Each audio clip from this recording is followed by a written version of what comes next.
Selamat siang nih Bapak Ibu Sami, guru Bapak Ibu guru di SD Negeri Gabungan yang rencana pada siang ini untuk sebelum memulai rapat ya rencananya memberikan diseminasi tentang mewujudkan budaya positif di sekolah sebagai bentuk implementasi kurikulum merdeka di SD Gabungan ini. Dalam komunitas belajar ini ceritanya inilah komunitas belajar ya, di sini kita belajar, di sini yang selaku calon guru penggerak berbagi pada Bapak Ibu tentang apa yang dia dapatkan di pendidikan guru penggerak pada Bapak Ibu di masalah sih kan. Kita komunitas belajar lagi, tapi yang membuat Bapak Ibu semangat untuk belajar bareng-bareng gitu. Yang hanya berbagi jadi tentang apa yang saya dapatkan. Nah harusnya formal sekali, harus seperti di pelatihan di dinas tidak perlu. Kita komunitas belajar lagi kita yang punya lingkungan di SD Gabungan. Nah sebelum dia lanjut, mungkin mentor dari Ibu Kepala Sekolah ada pengarahan atau sambutan untuk yang memberikan kesempatan ke Bapak Ibu. Oh lanjut Bu, langsung. Oke, yang lanjut lanjut. Misi sambutan, misi silakan. Oh kita langsung lanjut. Oke. Jadi budaya positif niki Bapak Ibu artinya adalah bentuk implementasi dari kurikulum merdeka. Mungkin Bapak Ibu pernah melihat berita di media sosial atau di koran tentang guru yang dipukul oleh orang tua siswa karena memarahi anaknya tidak sholat, ada yang kena ketapel ke samping matanya besar nika. Nah, apa yang salah dengan nika? Mungkin kita boleh saja tidak dalam kurikulum merdeka ini kita tidak harus menyalahkan orang tua siswanya nika. Jadi kita harus refleksi kembali ke diri kita, apa yang sebenarnya terjadi dalam diri kita, apa tindakan apa yang sudah kita lakukan pada anak itu. Jadi tujuan pembelajaran kita kali ini seluruh warga sekolah dapat menerapkan budaya positif di sekolah untuk mempertebal profil pelajar Pancasila pada murid. Agenda kita pada kali ini pembukaan nanti sudah kita lalui, presentasi sekarang, nanti ada tanya jawab. Setelah itu kita menyepakati rencana tindak lanjut RTL, setelah itu refleksi. Nah, pertama dalam budaya positif kita mengenal tentang paradigma teori kontrol. Dulu kan kita merasa kita sebagai guru tuh bisa mengontrol anak-anak, ya kita yang mengatur, mengontrol anak-anak. Tapi dengan adanya ilmu paradigma teori kontrol ini, teori kontrol kita bisa berubah.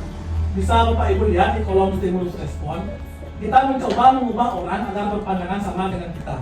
Tapi menurut teori kontrol, kita berusaha memahami pandangan orang lain tentang dunia. Stimulus respon, perilaku buruk dilihat sebagai satu kesalahan. Teori kontrolnya, semua perilaku memiliki tujuan, biar itu buruk, biar itu baik, semua perilaku punya tujuan. Stimulus respon orang lain bisa mengontrol saya. Teori kontrolnya hanya Anda sendiri yang bisa mengontrol diri Anda. Jadi untuk mengontrol orang lain, terutama siswa, kita dulu sendiri yang bisa mengontrol diri sendiri. Itu sebenarnya paradigma teori kontrol. Sebelum kita mengontrol siswa, kita dulu mengontrol diri sendiri. Apa yang seperti menjadi teladan seperti itu. Itu yang bisa menuntun siswa mengikuti budaya positif. Jika menurut teori kontrol. Di stimulus respon juga bagian bawah ada model berpikirnya menang dan kalah. Kalau teori kontrol karena semua perilaku memiliki tujuan, dia yang baik dan buruk, model berpikirnya selalu menang. Seperti ini. Kita lanjut. Nah, untuk menerapkan budaya positif di sekolah, di kelas ada 5 kebutuhan dasar manusia. Ini bisa kita lihat juga 5 kebutuhan dasar siswa. Yang pasti ini ke paling tengah ini. Jika bertahan hidup sudah pasti nih kan. Siswa nih kan ingin bertahan hidup sudah pasti. Yang kedua, kasih sayang. Pasti dia bertindak itu dia cari perhatian, cari bertanya terus pada kita padahal dia sudah tahu apa yang dikerjakan. Pasti ingin kasih sayang dan rasa diterima. Setelah nikah dia ingin kesenangan, ingin bosan Pak di kelas Pak, saya ingin bermain gitu misalnya. Ada yang ingin kebebasan, bebas memilih pelajaran yang disukainya sama seperti kesenangan. Dan yang terakhir penguasaan. Misalnya ketika dia mendapatkan sesuatu, bisa mengerjakan sesuatu, ingin diapresiasi lah. Seperti Pak umumkan nilainya Pak, karena kita sekarang tidak terlalu boleh mengumumkan nilai. Tapi ada juga anak-anak yang Pak umumkan nilainya supaya tahu yang mana yang lebih pintar dan lebih bodoh gitu. Seperti itulah. Dia ingin penguasaan. Nah, dari 5 kebutuhan dasar siswa inilah yang kita harus kaji dia. Ajarkan dia dan kaji, berikan dia contoh tentang yang namanya nilai kebajikan universal. Jadi kebutuhan dasar itu boleh mereka penuhi, tetapi harus seimbang dengan nilai kebajikan universal. Tujuannya untuk supaya kebutuhan dasarnya mereka itu tidak mengganggu kebutuhan dasar orang lain.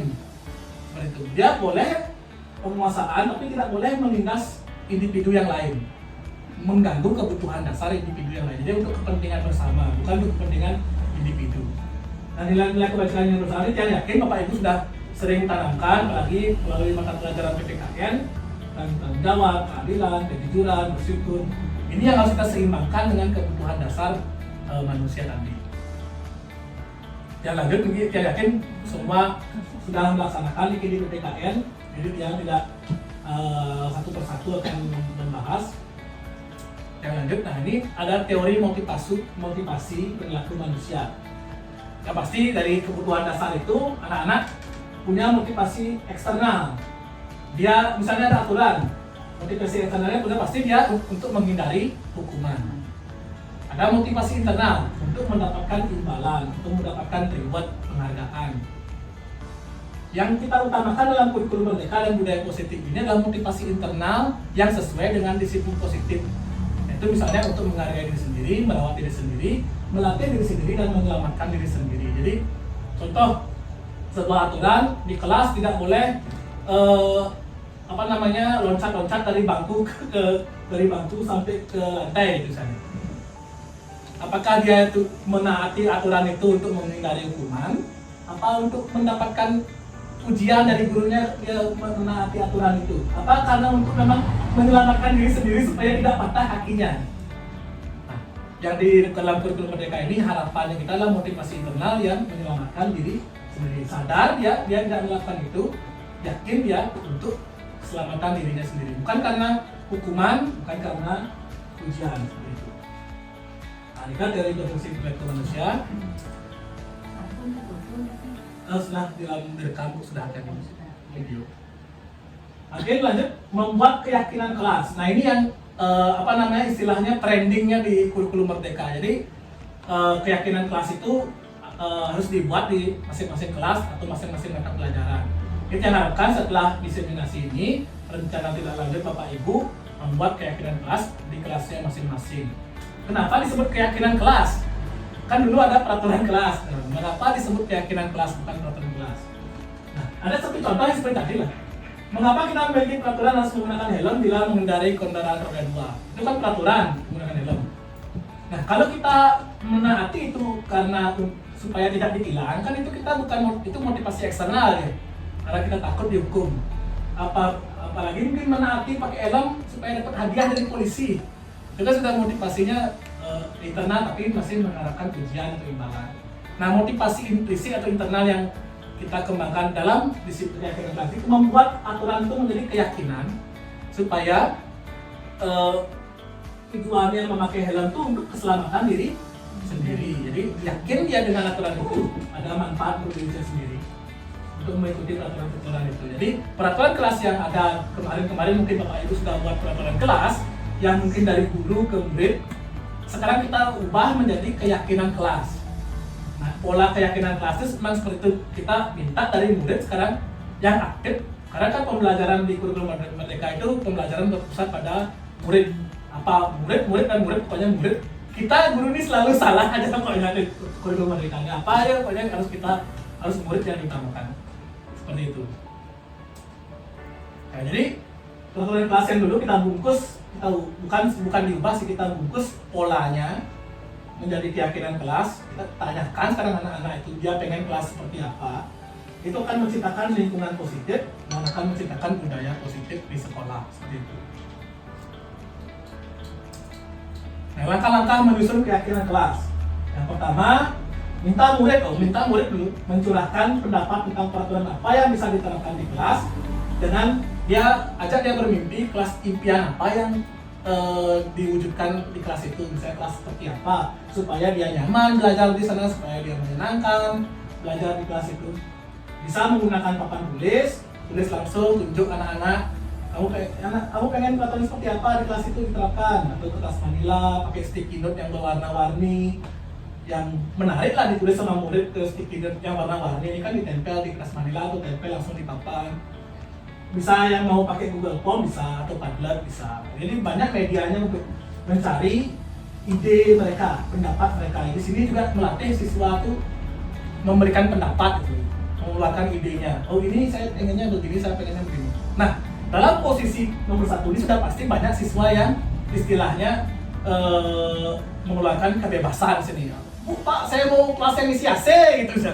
Ada aja seperti yang pernah yang terapkan.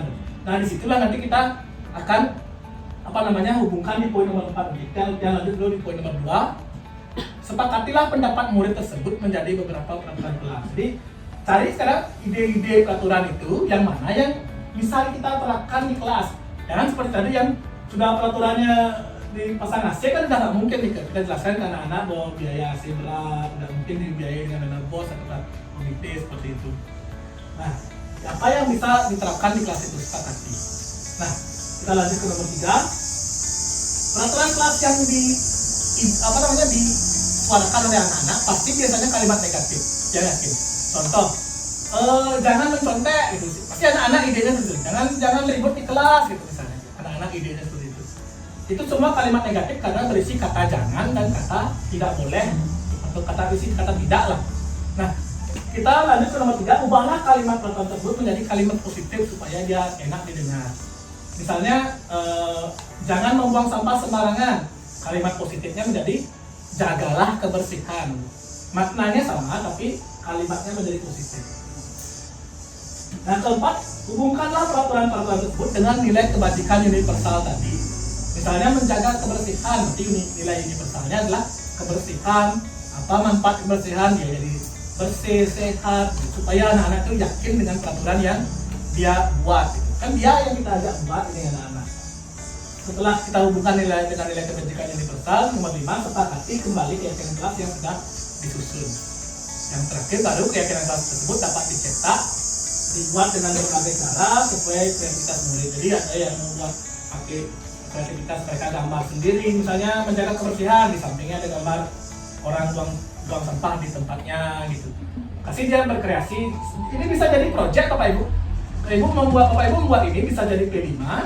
Kedua bisa jadi aksi nyata di PMM. Ini dua tugas ini bisa Bapak Ibu kerjakan nih. Kalau Bapak Ibu membuat langkah-langkah ini, satu untuk jadi P5, kedua jadi aksi nyata di PMM. Ya yakin Bapak Ibu semua udah jawab yang aksi nyata di modul disiplin positif. Tinggal aksi nyata aja, kurang kan dulu waktu zaman Pak Jigan itu kan sudah jawab sampai sana kayaknya. Topik disiplin positif itu tinggal buat aja, nanti yang kasih template-nya. Nanti kalau perlu yang penting Ibu Bapak Ibu lakukan 1-6, ambil foto-fotonya, nanti foto-fotonya kirim ke tiang membuat template-nya. Nanti Bapak Ibu tinggal upload aksi nyatanya aja. Seperti ini kan. Jadi bila dua pekerjaan ini selesai. P5 dan aksi nyata di PMM. Menghubungkan peraturan dengan nilai kebijakan. Misalnya peraturannya dilarang mengganggu orang lain. Selalu kembalikan buku ke tempatnya. Kita hubungkan dengan nilai kebajikan. Misalnya selalu kembalikan buku ke tempatnya. Kira-kira apa nilai kebajikannya bagi Bapak Ibu? Tanggung jawab ya Pak Yari aja. Tepuk tangan dulu ya, tepuk tangan dulu. Coba nanti kita buka nih. Nanti yang biru-biru ini kita buka nanti. Dilarang mengganggu orang lain. Nilai kebajikannya yang mana masuk nih ke? Sayangilah Tuhan. Dalam mengganggu orang lain. Biasanya nilai kebajikan itu satu kata ya Bu. Toleransi, masuk. Kasih sayang. Mudah-mudahan. Bila akhir di sekolah 15 menit sebelum belajar dimulai. Jadi disiplin. Dilarang melakukan kekerasan. Jadi ini bisa keamanan bisa nih. Keamanan. Jadi jarang menggunakan narkoba. Jadi Nilai kebajikan itu satu kata ya biasanya, satu kata atau dua kata yang ada dalam PPKN gitu. Seperti itu. Pergantian Narkoba apa mandi? Saudara menggunakan narkoba apa? masuk ya kesehatan bu, kesehatan masuk. Ya keamanan ada masuk. kesehatan. Ya, kan dia penyakit gitu. Gunakan masker. Nah kita bisa cek gitu. Nah, sekali Pak ya betul kita jawab ya, Pak ya. Jika menghormati orang lain, betul saya menghormati. Nah, keselamatan, kesehatan, menggunakan narkoba, kesehatan. Jadi dihubungkan dia dengan nilai kebajikan universal, peraturan yang mereka buat itu supaya mereka yakin dulu, oh ini aturan ini fungsinya untuk begini, untuk keselamatan diri sendiri. Jadi mereka akan karena mereka yang buat, mereka yang yakin, mau tidak mau secara ilmunya mereka melaksanakan aturan itu, keyakinan kelas itu.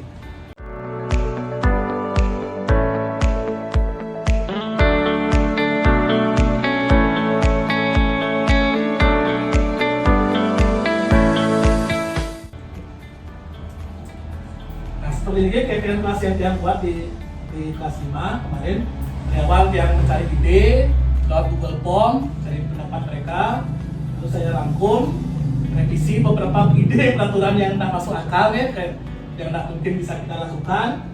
Lalu kalimat-kalimat peraturan itu saya ubah menjadi kalimat positif. Saya tidak boleh buang sampah, jadi menjaga kebersihan kelas. Tidak boleh coret-coret tembok, menjadi menjaga keindahan kelas. Mungkin ada 2 peraturan, 3 peraturan bisa masuk jadi 1. Jadi tidak usah banyak-banyak nih, masuk jadi 1 dia 1 kalimat nilai kebajikan. Jadi yang mana itulah yang kita yakini, ajak mereka sama-sama yakini.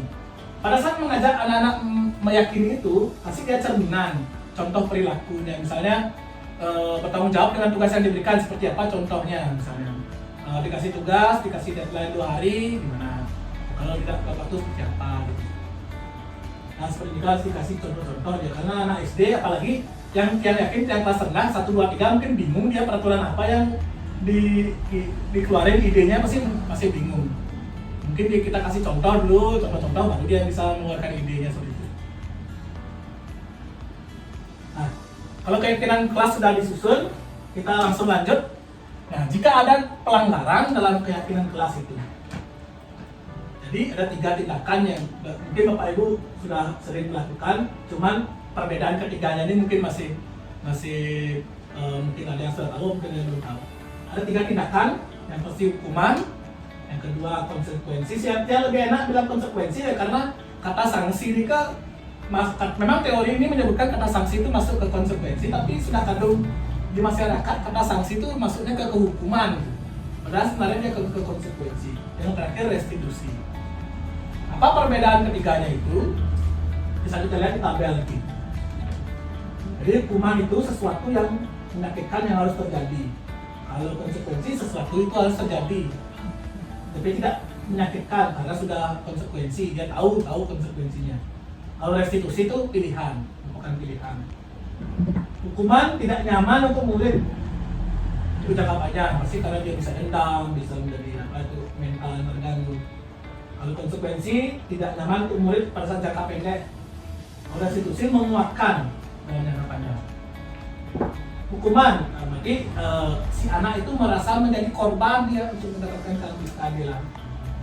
Untuk konsekuensi korban bisa dilakukan, restitusi korban itu mendapatkan ganti juga dia. Selain si pelaku, mendapatkan yang korban ganti, pelaku juga mendapatkan ganti.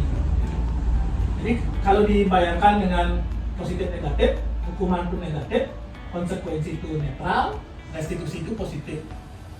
Bisa lanjut, kalau hukuman itu anak-anak tersakiti dia. Kalau konsekuensi anak-anak tidak dibuat nyaman. Kalau restitusi anak-anak mendapatkan penguatan.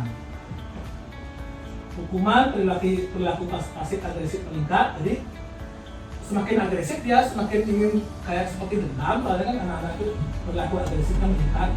Atau mungkin sekarang terlihat dendamnya, bisa mungkin kalau kita sekarang berikan hukuman banyak, bisa nanti di umur SMA dia menjadi pembuli dia nanti, karena memori masa kecilnya diberikan hukuman yang mungkin membekas di perasaannya dia, mentalnya dia. Nah, kalau konsekuensi bertahan dan jangka pendek, kalau restitusi masalah bisa terpecahkan. Kalau hukuman, sistem tidak akan berjalan kalau murid tidak takut. Ini ketakutan yang dimainkan. Kalau konsekuensi, monitoring dan supervisi terus-menerus harus diperlukan. Restitusi, murid sendiri karena dia yakin murid itu bertanggung jawab untuk perilakunya. Nah, hukuman berlaku hanya pada sebuah institusi. Misalnya di sini ada hukuman itu, tapi kalau di rumah tidak berlaku itu yang menyulitkan kita karena orang tua kan mungkin menerapkan hukuman itu juga. Ya, kalau konsekuensi di rumah nanya dia ada nggak aturan ini di rumah gitu. Kalau di institusi dimanapun nilai-nilai kebajikan itu kan berlaku institusi. Kalau hukuman murid tuh jadi membenci dia. Kalau konsekuensi bisa menghormati, tapi kalau institusi menghormati dirinya dia dan aturan itu. Sebenarnya perbedaan hukuman, konsekuensi, dan restitusi. Penerapannya contohnya seperti ini. Misalnya Bapak Ibu, apalagi mungkin pernah nih yang memberikan tindakan seperti ini, lari keliling lapangan 10 kali karena terlambat ke sekolah. Disebut tapi ini hukuman atau konsekuensi? Kalau lari keliling lapangan 10 kali karena dia terlambat ke sekolah, masuk dia ke hukuman atau konsekuensi? Hukuman deh. Kita bisa cek sama-sama. Tergantung Ya. karena biasanya sebelum kita mengasih peradilan hukuman, konsekuensi dan restitusi itu kita adakan kembali kesepakatan yang di lapangan biasanya. Kalau mungkin 10 kali terus dia sendiri kita yang bikin yang beraksinya dalam hal yang melakukan mungkin membuat yang boleh dibilang kesalahan tindakan dengan lapang dada dia akan pada disuruh pun dia tahu sendiri kok seperti itu biasanya Nanti Pak Yan memberikan anak-anak itu pilihan untuk bertanggung jawab. Jadi tindakan Pak Yan itu restitusi namanya.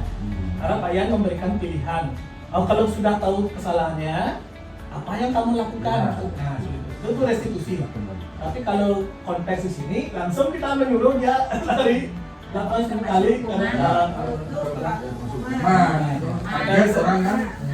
kita bisa cek sama-sama oke. Ya, betul jawabannya hukuman. Oke. Lari keliling 10 kali karena terlambat sekolah itu hukuman. Nah, sekarang bagaimana kalau seperti ini Ki? Lari keliling 80 kali karena terlambat mengikuti mata pelajaran PJOK. Apakah hukuman atau konsekuensi ini Ki? Oke. Hukuman Pak Yan ya? Oke. Bapak Ibu yang lainnya nanti berikan pilihan konsekuensi karena nanti tidak bisa konsekuensi.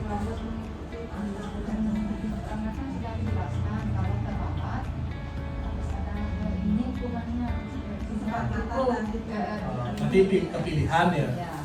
Kalau Niki tidak ada pilihannya, Niki terima kasih Niki sudah pemahamannya, sudah Bapak Ibu sudut pandangnya sudah ke restitusi sebenarnya Niki karena memberikan pilihan diingatkan kesepakatan. Jadi sebelum memberikan pilihan harus buat kesepakatannya dulu keyakinan kelas itu. Tapi kalau menurut masalah seperti ini kita ini termasuk dia konsekuensi Pak Ibu karena ini salah ketik saya. Mohon maaf ini karena PJOK sebenarnya nih. PJOK.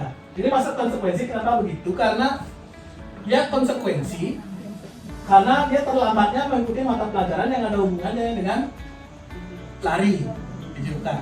Memang wajar dia, berarti dia tidak merasa dihukum sambil dia memang belajar gitu. PJOK kan memang dia pelajarannya ada lari gitu. Jadi dia tidak merasa dihukum di sana gitu. Kalau dia terlambat ke sekolah kan dia yang lainnya tulisan dia sembahyang, tapi dia keliling lapangan, jadi dia dihukum dia merasa. Nah, kalau di sini konteksnya dia belajar ya, tapi dia belajar menerima konsekuensi karena terlambat PJOK. Ini kan perbedaan hukuman dengan konsekuensi.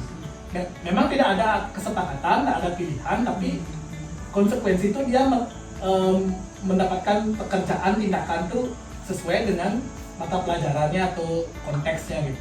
Tapi dia mendapatkan lebih, yang lainnya mungkin pada satu sudah main sepak bola, dia masih lari keliling lapangan gitu misalnya seperti itu.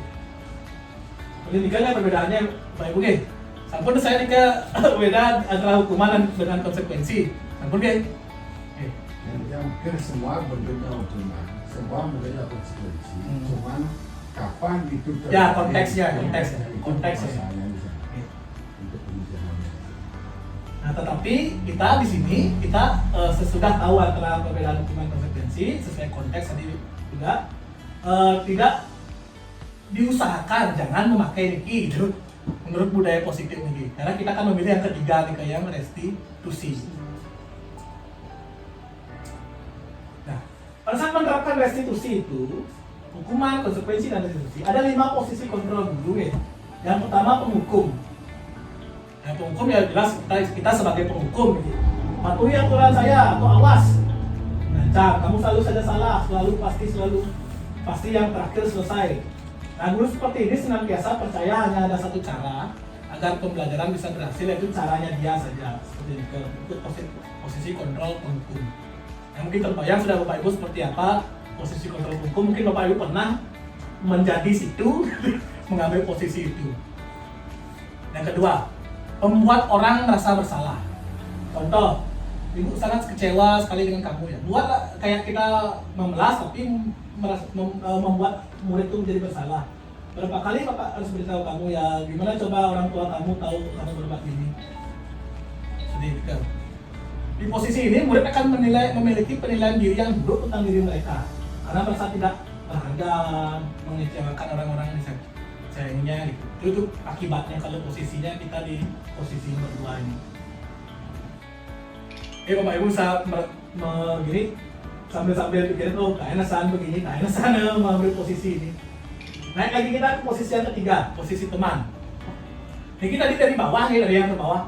Nomornya nomor 1 tapi posisi paling bawah nih kan. Kadang posisi tengah-tengah teman. Ya sudah menjadi teman kan dengan siswa. Ayo bantu Bapak. Nah, guru di posisi teman ini dan menggunakan hubungan baik dan humor ya. Ini yang bagus posisi teman ini. Jadi murid itu merasa menjadi teman, dia mengikuti perkataan kita ya karena kita teman dengan murid itu. Naik ke posisi pemantau. Nah, posisi penantau bisa dilakukan jika sudah ada tadi seperti peraturan, kesepakatannya sudah ada, keyakinannya sudah ada. Keyakinan kelasnya apa, keyakinan sekolahnya apa, aturannya sudah ada. Jadi tinggal kita nanyain ya peraturan, tahu nggak peraturannya apa? Apa yang sudah kamu lakukan? Tahu konsekuensinya apa? Seperti itu. Kayaknya menanyakan itu ya ikuti. Karena sudah ada kesepakatannya. Tetapi kita di sini tidak memberikan pilihan ke dia, tidak menanyakan alasan dia melakukan itu, tidak memvalidasi tindakannya dia. Seorang pemantau dia mengandalkan catatan data yang digunakan sebagai bukti atas perilaku seorang. Jadi ini posisi yang sudah nomor 2 lah urutannya dari atas. Cuman ada lagi posisi yang lebih bagus daripada ini, yaitu posisi yang paling atas adalah posisi manajer. Jadi posisi manajer ini yang kan Bapak Ibu bisa mampu terapkan di kelas sesuai dengan keyakinan kelas yang disusun. Dalam menerapkan posisi manajer ini kita nanti akan ke materi selanjutnya, nanti namanya seri 3 restitusi. Kita contohnya adalah kita tanyakan keyakinan kelas. Apa keyakinan kita? Kenapa kamu berbuat seperti itu? Apa alasan kamu berbuat seperti itu? Kan setiap orang punya alasan atas tindakannya dia. Lalu ingatkan kembali keyakinannya. Berikan dia pilihan apa usahamu untuk memperbaiki itu. Jadi udah posisi restitusi dengan posisi udah tindakannya restitusi tapi posisinya manajer. Karena dia menanyakan alasan, memvalidasi tindakannya dia. Karena semua murid punya alasan untuk bertindak, tuh ada yang cari perhatian. Udah kembali ke kebutuhan dasarnya dia ya. Pasti kebutuhan dasar kasih sayang, cari perhatian gitu. Nah, manajer ini posisi di mana guru berbuat sesuatu bersama dengan murid, mempersilakan murid mempertanggungjawabkan perilakunya, mendukung murid menemukan solusi atas permasalahan sendiri. Jadi dalam budaya positif ini kita dianjurkan, bukan dituntut sih, dianjurkan bisa sebagai manajer. Dan gimana kalau muridnya membandel atau membela diri, tidak mau kembali ke keyakinan, baru kita mulai turun ke kontrol ke bawah. Sebagai pemantau, sebagai penghukum, pembuat rasa bersalah, gitu. Turun kita kontrolnya. Ada salah dengan catatan, tidak boleh sesuai dengan perdirjen nomor 2626, tindakan fisik itu dikurangi, tidak boleh lah tindakan fisik. Jadi jangan sampai nanti ada kasus seperti di media gitu. Nah, tiga posisi kontrol dulu. Nah, posisi manajer itu kita lakukan dengan cara ini 3 langkah, menstabilkan identitas, validasi tindakan yang salah, menanyakan keyakinan. Nah, setelah diberikan ganti satu, kita tanya dulu apa yang sudah dia lakukan. Tahu nggak dia yang dia lakukan itu salah? Itu intinya setelah diberikan ganti. Apa yang dia sudah lakukan? Tahu nggak tindakannya dia itu melanggar keyakinan kelas? Tetapi tetap isi nomor 2, validasi tindakan yang salah. Apa alasan dia melakukan itu? Yang nomor 3, dia kasih dia kembali keyakinan, tanyakan keyakinannya dia. Kamu mau ikut keyakinan kelasnya, apa kamu ikut motivasinya dia, alasannya dia itu. Oh, itu. Oke, kalau udah dia ikut keyakinan kelas, kita berikan pilihan bagaimana usahamu untuk memperbaiki kesalahannya dia. Nah, ini kan segitiga restitusi. Nah, ciri-ciri restitusi bukan untuk menebus kesalahan, tapi belajar dari kesalahan. Memperbaiki hubungan, ini tawaran bukan paksaan. Restitusi menuntut untuk melihat dalam diri. Restitusi mencari kebutuhan dasar yang mendasari tindakan. Restitusi diri adalah cara yang paling baik untuk memperbaiki diri. Restitusi fokus pada karakter bukan tindakan. Restitusi itu fokus pada solusi. Jadi kita mengajak murid itu sadar dengan kesalahannya, tapi dia tidak merasa bersalah gitu. Karena kita tanya kenapa kok kamu lakukan itu. Misalnya dia alasannya, ya Pak saya kemarin jalan-jalan. Oh nah apa jalan-jalan sama orang tua. Jadi seperti validasi, itu adalah kata-kata validasi tindakan yang salah. Yang terakhir restitusi mengembalikan murid yang berbuat salah pada kelompoknya. Jadi dia akan belajar di pergaulannya dia. Seperti itu. Ini contoh praktik penerapan segitiga restitusi yang dia lakukan di kelas. Ya tapi dia buat skenario kan tinggi. Skenario yang buat dia ngajak murid untuk praktik. Ya kalimatnya seperti ini, seperti skenario ini. Tapi kalau ini ketemu yang tidak mau seperti ini, baru nanti posisi kontrol guru itu akan turun dari manajer ke pemantau. Jadi pemantau bisa ke, kalau nak mau mempan ke teman, ke penghukum atau pembuat salah-salah.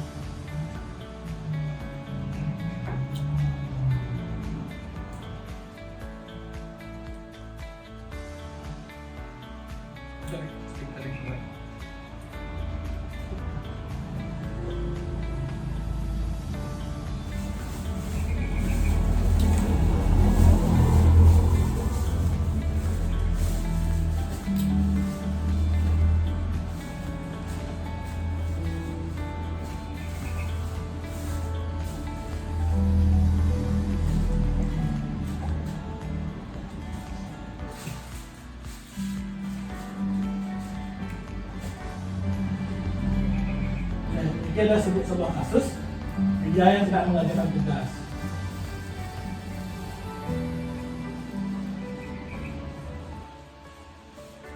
Selamat pagi Pak Dede. Selamat pagi Widya. Widya tahu nggak kenapa Bapak panggil ke sini? Saya pikir itu berkaitan dengan tugas. Oh ya bagus kalau Widya sudah tahu. Jadi, tapi kan Widya kemarin masuk. Yang benar saya masuk, tetapi saya belum mengumpulkan tugas. Oh, setiap orang kan pasti melakukan kesalahan ya Widya. Siapapun, Bapak pun juga melakukan kesalahan. Jadi setiap kesalahannya kan pasti ada alasannya. Apa alasannya Widya tidak mengumpulkan tugas? Saat untuk memberikan tugas, saya di kelas bersama teman-teman. Oh, jadi Widya tahu nggak keyakinan kelas kita di kelas berapa? Siap tahu Pak. Keyakinan kelas apa yang kira-kira Widya belum penuhi? Tidak mengerjakan tugas tepat waktu. Disebut dengan apa itu? Bertanggung jawab. Ya, bertanggung jawab ya bagus. Nah, kalau Widya tahu bahwa Widya belum memenuhi keyakinan kelas bagian bertanggung jawab itu, apa usaha yang Widya bisa lakukan untuk memenuhinya?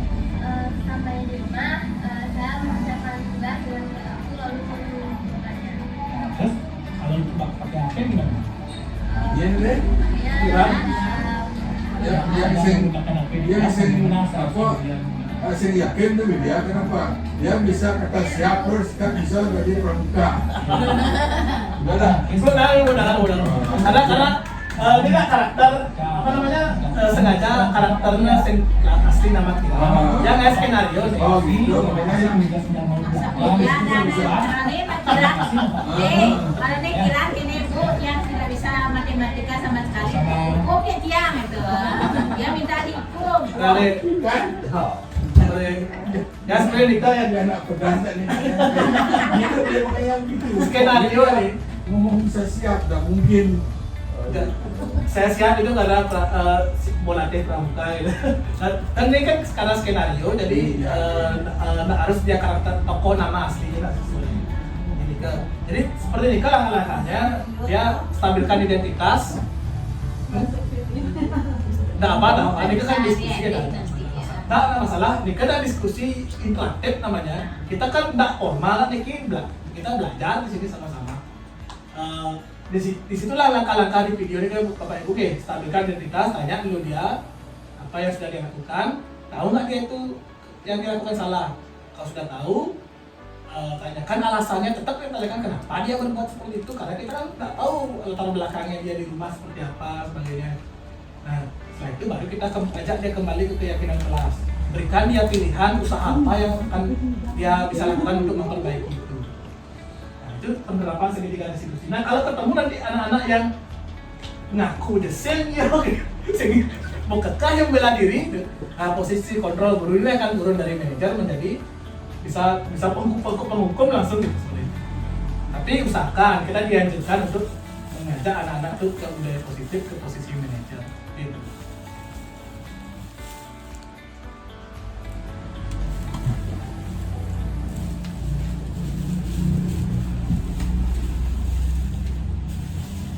Jadi aku cuma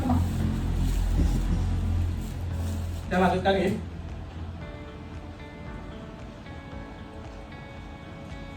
Nah, kita langsung ke tanya jawab lagi. Oke, dari pemaparan materi nih dari yang pertama kebutuhan dasar manusia, posisi perubahan paradigma kontrol, apalagi nilai kebajikan universal, menyusun keyakinan kelas, posisi kontrol guru. Yang terakhir tadi segitiga restitusi, memang kira-kira pertanyaan. Tapi kita langsung ke kasus, kita diskusi dikit. Jadi nanti masalah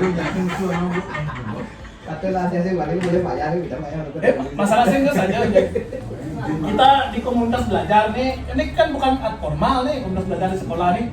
Apapun yang Bapak Ibu lakukan itu kamu nyaman, kamu pesu, guna-guna. Cuman alat-alat kan formal asalnya, misi yang CD, misi politik, kadang kan penyampaiannya biar sampai lah. Aja. Pesannya, tagihannya nih. Susu jahe lah. Susu jahe minum. Ini ada yang bertanya nggak yang lain? Bayar Yang mau pakai langsung yang saja. Artinya secara teori dan praktek ya kita sudah lakukan semua penggolongannya sejauh ini itu masih. Ah ya. Nah, bisa tadi kan yang benar ada teori kontrol itu ya. Teori kontrol jadi kita yang dulu kan kita yang kontrol. Jadi kan keadaan yang kontrol kita. Ini permasalahan bertiang jadi. Kalau begitu penerapannya, artinya kita disuruh menyesuaikan dengan yang kita kontrol kan begitu sih. Di situ permasalahannya kan kapan bisakah kita merubah yang kita kontrol itu untuk menjadi ya model apalah yang punya contoh karakter umpamanya. Bisa nggak? Kan itu permasalahannya. Karena kita apa? Karena kita disuruh melihat atau merubah diri dengan apa yang kita kontrol. Nah, jadi kontrol itu kan dia berkembang sendiri, kita yang berubah. Kapan kita akan merubah ini? Dia kan berubah dia positif kan? Kalau enggak, nah itu pertanyaan ini. Ya, kalau terima kasih Pak Yan atas pertanyaannya.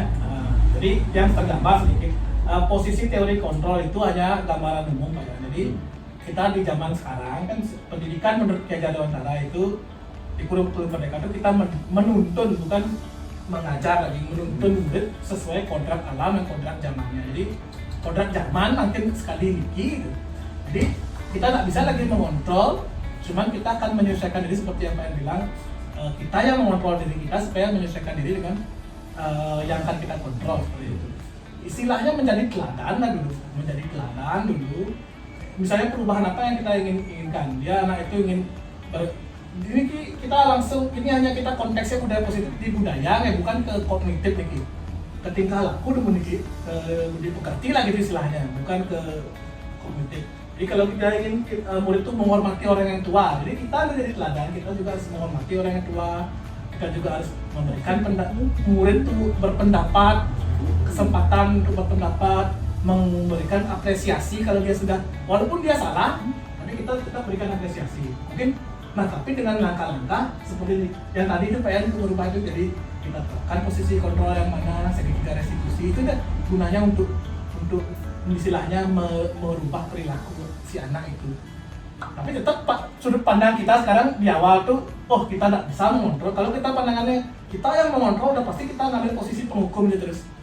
Tidak bisa kita mengambil posisi manajer. Itu sebenarnya hubungan materi yang pertama itu sampai materi yang terakhir gitu ya. Jadi untuk mengambil posisi manajer kita harus ubah sudut pandang di awal. Oh kita akan menyesuaikan dengan yang dikontrol. Kontrol istilahnya. Ya. Soalnya ini kan mungkin jawab apa namanya yang bisa kita lebih banyak. Jadi penjabaran teori tadi. Jadi untuk merubah harus kita. Ya. Itu contoh. Biasanya di lapangan di tahun nggak sampai ini. Kita cuma ini mana sih gitu salah tuh. Wah itu contoh. aksi nyatanya seperti itu. Kita sana. Ya. Sebenarnya ini kan ada contohnya Pak ya. Jadi kita di awal kan dulu, ya japu bahan murid itu gitu. Ini bagian dari memberikan teladan gitu. Atau Gus kan mau nyiram terus bunga Mau ke semuanya. Contoh dia bertakon. Kita kontrol betul bagus. Contoh dia bertakon deh. ya. Piket kelas kan ada. Dan kelas 6 nak saya ada piket kelas artinya hari Senin nih harusnya gitu. Jangan nulungan, anu terjadwal piket kelas hari Senin si A B C, hari Selasa D E F udah modern. Jangan nulungan. Pak Yan juga kan. Belum vaksin dari dalamnya.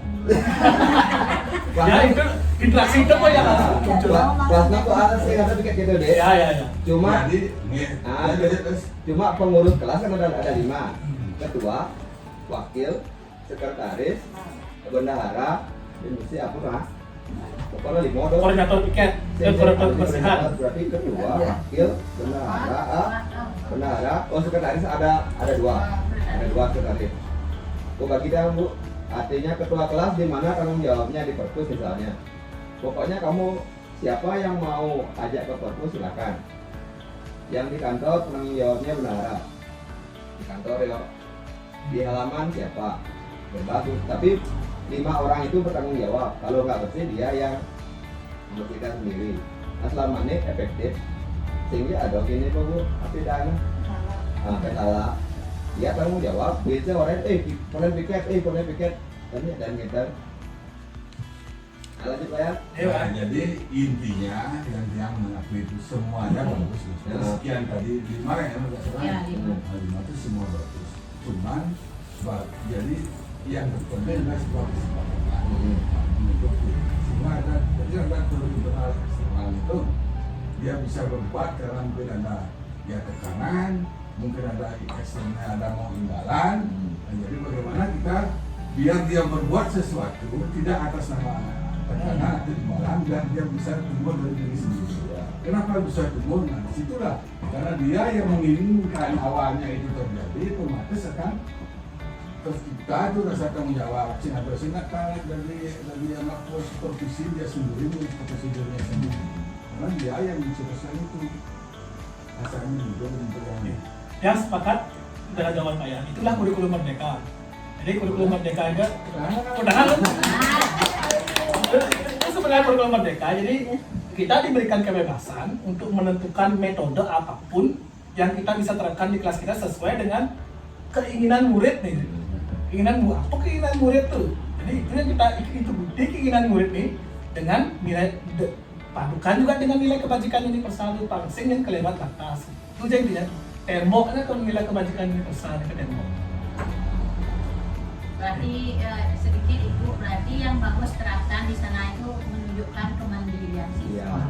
Mandiri ya, tidak terlalu kita memerintah seperti zaman dulu ini laksanakan ini.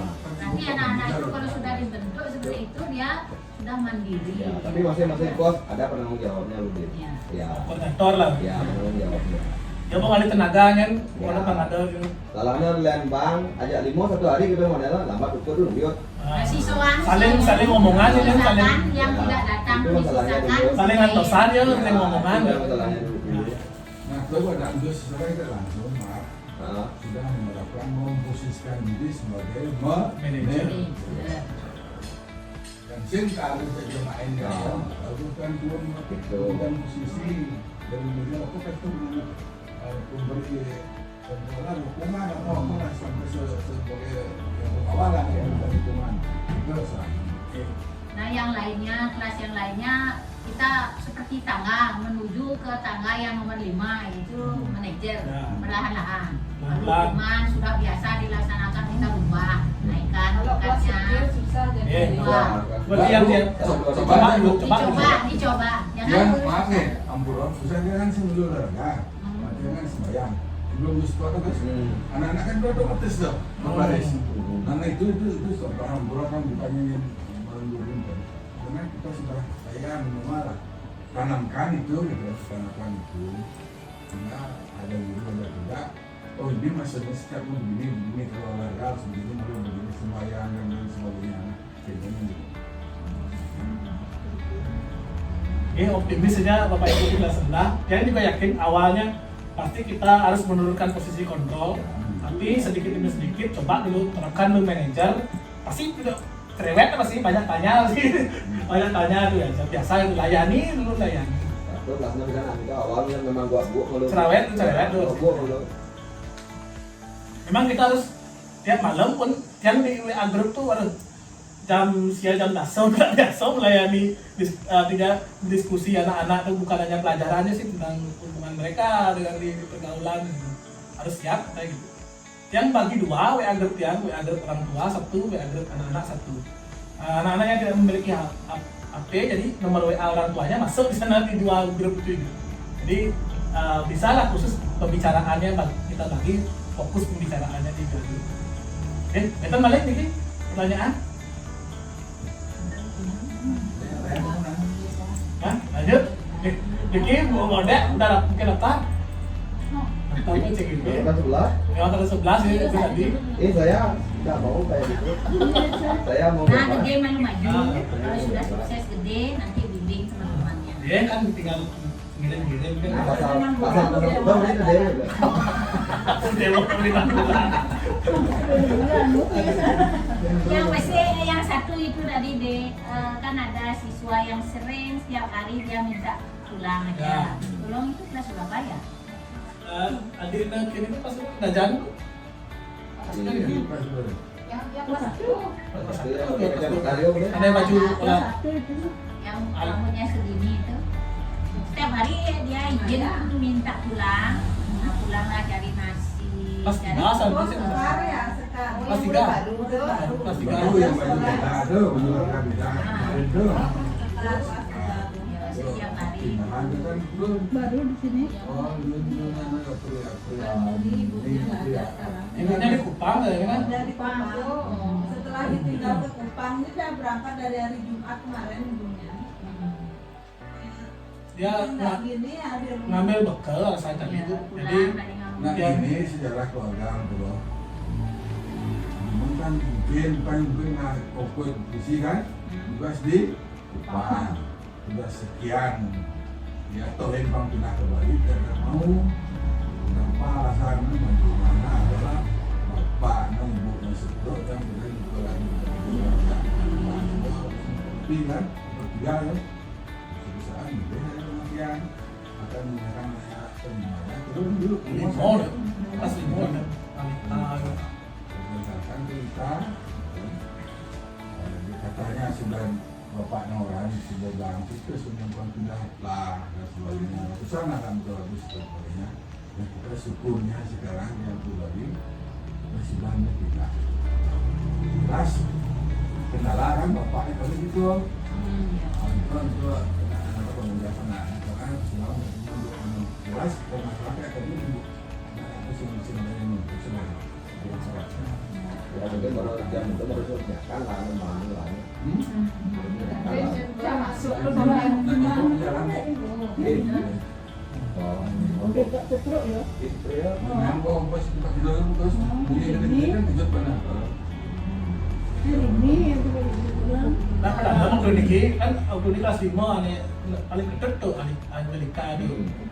Ale oleh ibu nama pamit ini, nama pamit pasang kan berpamitan, kalau pamit meling ya Angelika tuh. Bang mau ya penguatan di Baltimore aja itu. Jadi sedih masih kalian orang tua kan. Karena kan tidak pasti ya udah berapa hari kali berpau. April udah Ayo. April ya. Jadi ibu nak ke Kupang ya. Nah, sudah kita ikut ya. Dalam rangka apa? Kamu ngurus pindah Iya, tempat. pindahannya. Hari Jumat itu berangkat. Ke dalam lagi pilih. Biasanya ada ibunya, enggak dia pulang. Ibunya kan sudah siap paginya mungkin makanan Itu dah. sarapan Itu mungkin masalah. Ya. Dan kasihan itu kan Kasihan soalnya jalannya rame Pak ya. Mungkin caranya kita untuk mengatasi anak itu mengambilnya seperti itu. Jadi bapaknya, kakaknya nggak makan, nah itu pasti masalah tuh. Mbaknya aja ibu pun semungkin kan bagus semua. Yang mbak itu nggak berbisir, mungkin ada Berarti di sini semuanya Sehat. cuma bapaknya kan di kelas. Umur, mungkin ibu ampun dikasih mau kemudian. Pasti diurus tuh Pak ya. Ngurus ya. Dia kan sing jelas ada nama kalau ya sing ibu yang ada tuh yang ngarang ikut kayak meling. Yang angkatan ya bapaknya. Nusantara kok. Ini nanti coba ada bagaimana kan. Tadi sini menyediakan di kantin nanti. Padahal ibunya kan jangan yang makan tahunnya dia siap. Kok tidak kan ngomong itu saya juga begini di baru dia siap kok tentang bantuan dan buat itu kan kita itu yang kita syukuri apa.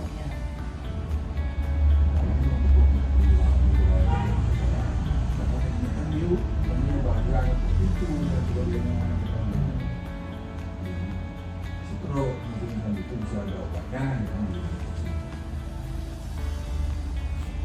Ya, silakan lanjut ya. Oke, ya mudah-mudahan kan kita di sini bisa mengcover kalau misalnya untuk keselamatan anak di jalan raya, Karena dia sering kan masyarakat. Apa ya lumayan jalan itu. Ya kurang lebih itu sektor gitu. Nah, kita di sini di kantin menyediakan masker. Oke, susu non. Awal itu malah ini ada yang jawab kan? Lanjut ya. Jadi kita menyepakati rencana tindak lanjut ya. Jadi makin Bapak Ibu terutama yang wali kelas. Jadi bulan depan akan membuat kira-kira kelas masing-masing. Jadi tinggal dokumentasikan mungkin berupa foto mungkin foto-foto aja. Gimana langkah-langkah gitu.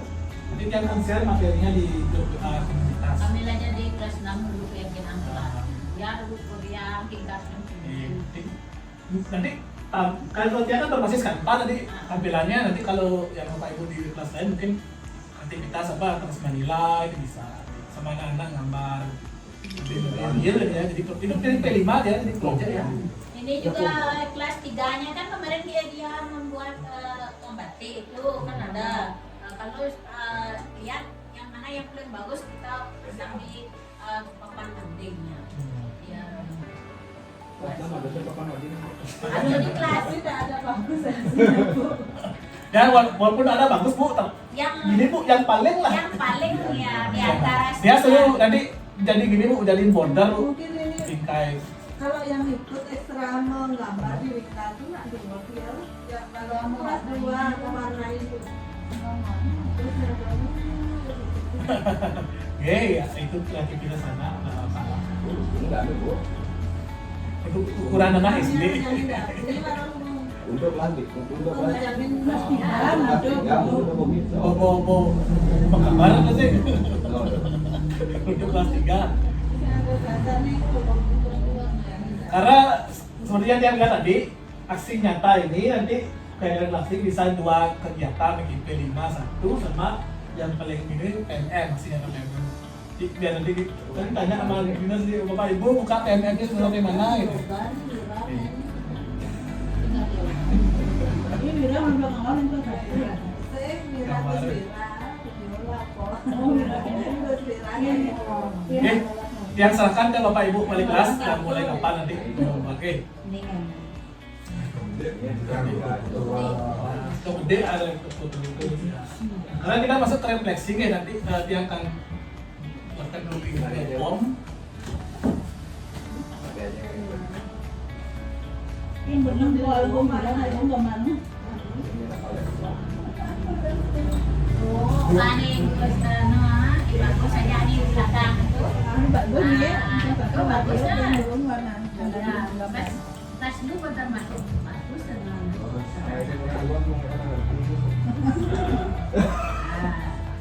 Gimana punya yang empat? Yang sing Oh yang penting Oh. yang enggak ngomong gitu. Yang empat punya rambut tuh. Yang empat tuh kalau punya rambut, jadi aja sih ada aja yang bukti gitu. adik tadi belajar. Ada. Ini mas Masih nggak, Pak? beda sisi. Pun mau belajar. Ini mas beda sisi. Nah, itu udah lah. Udah dia Pak. Saya sama kita Oke, sambil Bu. Ya, Pulang ya, lihat kemennya. cicing bukan bed terakhir. Sampai mulai. Sampai mulai.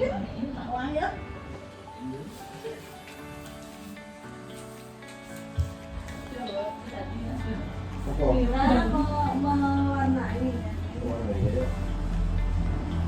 motifnya sih. Kita dulu kan tidak tahu nih.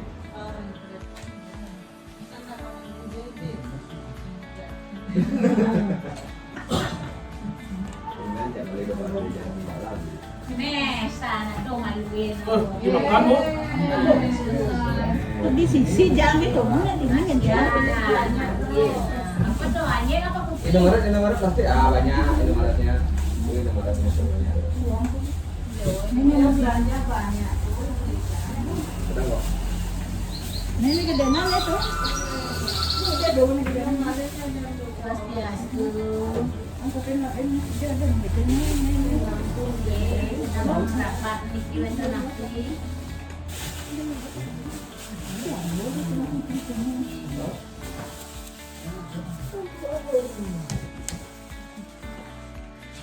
Ini dulu ada jam. Oh, ini kalau bangkuan dulu udah mana? Ada apa di kemis? Oh, itu namanya. Oh, satu. Aduh, ada lagi Pak. Ada dia mau dan di kalau minta kelompok. Mana cuma kadang-kadang pekerjaan tapi Tahu, pokoknya dia tahu ke dalam. sekali langsung dia minta ini.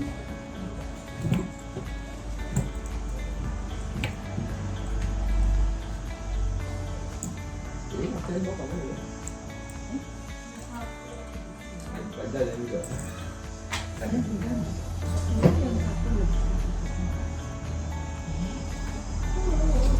Oke, makin kita refleksi nih. Refleksi dari kegiatan tadi. Nanti Bapak Ibu nanti saya kirimkan link Google Form. Refleksi ini sekaligus daftar hadir. Nanti saya kirim link Google Form di grup WA. Nanti Bapak Ibu tinggal isi materi apa yang menarik untuk saya, baru apa yang saya pelajari tadi, tiga apa yang perlu diperbaiki pada tiang selaku penyaji narasumber. Yang keempat, apa tidak lanjut saya setelah sesi ini. Yang empat pertanyaan ini saya daftar hadir.